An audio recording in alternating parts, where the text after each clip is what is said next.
ముఖ్యంగా తులారాశి వారి జ్యోతిష్యంలో 5 గవ్వలు పడ్డాయండి. 5 గవ్వలు శుభసూచకానికి పడ్డాయి వారి జాతక బలానికి. ముఖ్యంగా ఏ పని చేసినా కలిసి వచ్చే అవకాశం ఉంది వారి జాతకానికి. ఆదాయ మార్గాలు 2 రకాలుగా అందే అవకాశాలు ఉన్నాయి వారి పేరు మీద. ఎంత ధనం వచ్చినా కానీ విపరీతంగా ఖర్చు అవుతుంది. ఖర్చు అయినా సరే ఏదో రకంగా ధనం అందుబాటు అవుతుంది వారి పేరు మీద. చాలా కాలం నుంచి పెండింగ్లో పడ్డ పనులు జరిగే అవకాశాలు ఉన్నాయి. వారికి దూరమైన వారందరూ దగ్గరయ్యే అవకాశం ఉంది. వారిని అపార్థం చేసుకున్న వారు కూడా మాత్రం వారికి అర్థం చేసుకునేటట్టు దగ్గరయ్యే అవకాశం ఉంది వారి జ్యోతిష బలం మీద. లక్ష్మి కళ యోగ బలం ఉంటుంది, సరస్వతి కళ యోగ బలం ఉంటుంది. వివాహం కాని స్త్రీలకు పురుషులకు శుభవార్తలు వినే అవకాశం ఉంటుంది. వివాహమైన స్త్రీలకు పురుషులకు కూడా శుభవార్తలు వినే అవకాశం ఉంటుంది.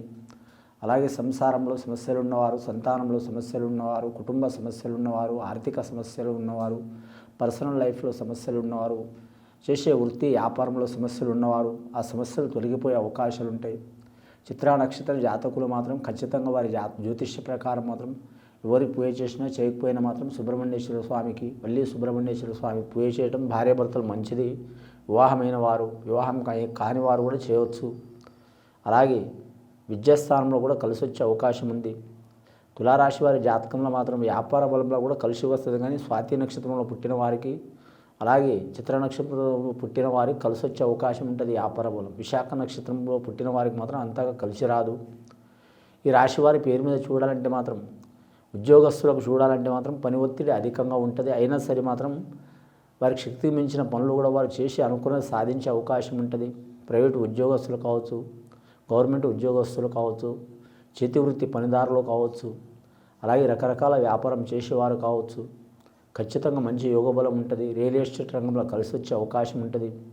అని సినీ రంగంలో కళాకారులు కావచ్చు కలిసి వచ్చే అవకాశాలు ఉంటాయండి. సినీ రంగం కావాలన్నా కళారంగంలో అన్నా లక్షలాది రకాల మంది ఉంటారు పనులు. దాంట్లో లక్షలాది రకాలు ఉంటారు.